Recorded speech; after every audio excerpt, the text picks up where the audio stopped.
এর আগেও বাংলাদেশে কোণঠাসা হয়ে পড়েছিলেন সংখ্যালঘু হিন্দুরা। সে সময় বাধ্য হয়ে দেশ ছাড়তে হয়েছিল অগন্তি হিন্দুদের। বর্তমানে তাদের অধিকাংশ পশ্চিমবঙ্গের বাসিন্দা। 1971 সালে যুদ্ধের সময় বাংলাদেশ থেকে ভারতে এসে শরণার্থী হয়েছিলেন সেদেশের সংখ্যালঘু হিন্দুরা। তাদের মধ্যে প্রায় 5 শতাধিক শরণার্থী মালদহের পুরাতন মালদহ ব্লকের মুচিয়া অঞ্চলের বিস্তীর্ণ এলাকা জুড়ে বসবাস করছেন। বর্তমানে বাংলাদেশের পরিস্থিতি নিয়ে তারা খুব চিন্তিত, কারণ একসময় প্রতিবেশী এ দেশটি তাদের বাসস্থান ছিল। বর্তমান বাংলাদেশ সরকার ভারতের সঙ্গে যে শত্রুতার সম্পর্ক গড়ে তুলেছে তা মেনে নিতে পারছেন না বাংলাদেশের সেই সময়ের বাসিন্দারা। ভারতবর্ষ সাহায্যের হাত না পারলে আজকে বাংলাদেশ স্বাধীন হতো না। ভারতের ঋণ কখনো বাংলাদেশ ভুলে চলবে না। 1971 সালে পশ্চিম পাকিস্তানের সৈন্যরা পূর্ব পাকিস্তানের মানুষদের উপর যে অত্যাচার করেছে তা ভুলে গেলে চলবে না। সেই সময় পূর্ব পাকিস্তান অর্থাৎ এখনকার স্বাধীন বাংলাদেশ থেকে বহু মানুষ ভারতবর্ষে এসেছিল। সে সময় ভারতবর্ষের প্রধানমন্ত্রী ইন্দিরা গান্ধী শরণার্থীদের জায়গা দিয়েছিল। আজকে অনেকেই ভারতবর্ষে বসবাস করছে। সে সময় ভারত পাশে না দাঁড়ালে বাংলাদেশ স্বাধীনতা পেত না। আজকে ভাবতে লজ্জা লাগছে বাংলাদেশ ভারতের ঋণ ভুলে গেছে। ওখান থেকে জমি জমা বিক্রি করে কিছু মানে সামান্য কিছু পয়সায় ওদের দিয়ে আমরা এখানে এসে জমি জমা কিনে চাষবাস শুরু করে এই জগৎকাল আছে। এখন কেমন আছেন আপনারা? এখন আমরা খুবই শান্তিতে আছি। বাংলাদেশ এটা খুবই নিন্দনীয়, এটা মানে করাটা উচিত না। তার কারণ একটা কথা বলে না যে যা দিয়া চক্ষুদান তাকে করছে অপমান। এই ভারতবর্ষের জন্যই তো বাংলাদেশ স্বাধীনতা লাভ করলো, কিন্তু এখন আবার তাকে অপমান করছে। এটা খুবই নিন্দনীয় জিনিস। বাংলাদেশে আমরা স্বাধীনের পরে আইছি খুব অন্যায় অত্যাচারে টিকবেন না বাইরে জমি জমা ধরেন আমরা না বেচার মতোই ফালাথি আসার মতো মানুষ সম্মানের বয় মেয়াশাল ফালবার অত্যাচার অনেক কিছু করেছি, এমনও করতেছি। এটা কিন্তু খুব দুঃখের বিষয়। এই ভারত সরকার স্বাধীনতা স্বাধীন করিয়ে দিলেও তারপরে এত অন্যায় অত্যাচার এটা তো মানিয়ে নেওয়া যায় না। আমরা এসেছি ছোট সময় আর কি, খুব সেটা 1971-72 দিকে এসেছি আমরা, মনে নেই আর কি সালগুলো।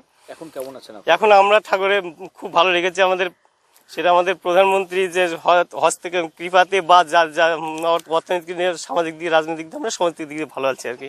তো এই বাংলাটাকে কি চেয়েছিলেন আপনারা? না, আমরা কোনো মতে এটা চাইছি না। আমরা চাইছি একটা শান্ত ধর্মনিরপেক্ষ বাংলাদেশ, সেটাই আমরা চাইছি আর কি। কারণ যেহেতু বাংলাদেশের সমস্ত দিক দিয়ে হিন্দুদের অবদান অগ্রগণ্য ছিল। আজকে আমরা যে সমস্ত স্কুলে ছোট সময় পড়েছি, মায়েদের হাত ধরে গিয়েছিলাম, সে জায়গাটাও হিন্দুদের অবদান, সে জায়গাটাও হিন্দুদের দান করার জায়গা। সেখানে স্কুল করেছে, সেখানে এখন শুনছি কলেজ হয়েছে। তাহলে সেখানে কি করে এত অত্যাচার করছে হিন্দুদের উপর? এটা আমরা মেনে নিতে পারি না কোনো মতেই। এখানে আমাদের ভারতের প্রচুর ঋণ ছিল, কারণ তৎকালীন প্রধানমন্ত্রী যেভাবে বাংলাদেশকে সহযোগিতা করেছিলেন, যে পাকিস্তানি সৈন্যদের হাত থেকে যেভাবে দেশকে উদ্ধার করেছিলেন, রক্ষা করেছিলেন, সেটা অবশ্যই স্মরণীয় হয়ে থাকা উচিত।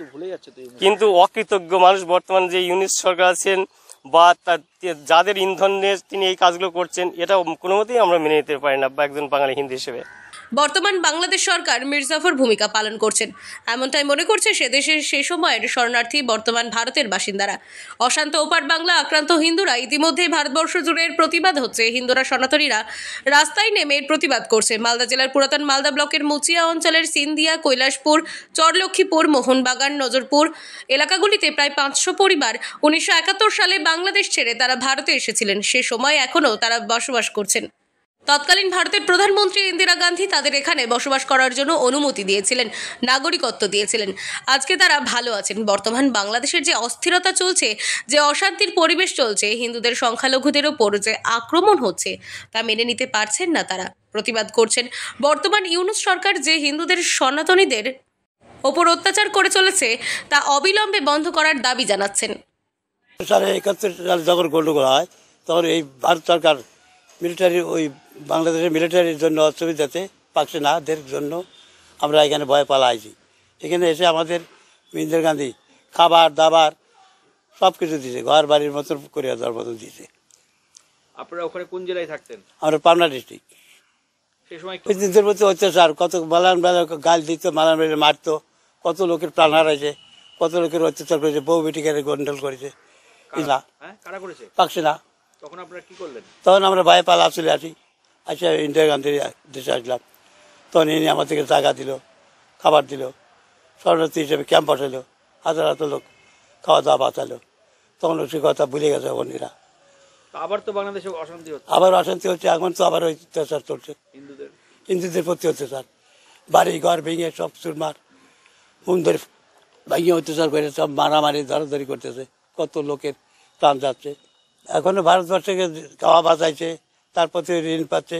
আর এই নির্লজ্জ সরকারের গালি দিয়েও সেটাকে পরিষ্কার করা যাবে না। সেটা অনেক যা ক্ষতি হবে, ওরা যেরকম বর্তমানে পাকিস্তানের যেরকম অবস্থা হয়েছে, ভবিষ্যতে বাংলাদেশেও তার থেকেও জঘন্য অবস্থা হবে। কি চাচ্ছেন আপনারা? যে বাংলাদেশ ভারতের সাথে থাকুক এবং ভারতের কথা শুনে চলুক, তাহলে ওরা উন্নত হবে এবং সেটা ওদের বজায় থাকবে বা ওরা উপকৃতই হবে। আপনারা কেমন আছেন? আমরা বর্তমানে ভালো আছি। বাংলাদেশে কি থাকতে পারতেন না, আমরা বাংলাদেশে থাকলে তো আমাদের এই অবমাননা আমাদের পক্ষে সহ্য করা সম্ভব হতো না, হয়তো আত্মহত্যাই করতে হতো আর কি।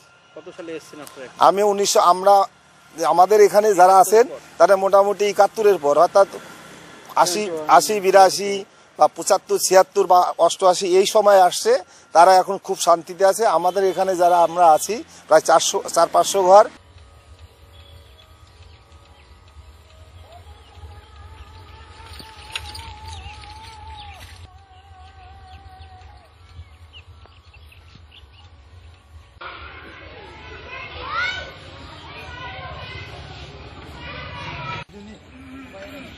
মালদা থেকে দেবু সিনহা ও দেবাশিস পালের রিপোর্ট, আনন্দ বার্তা।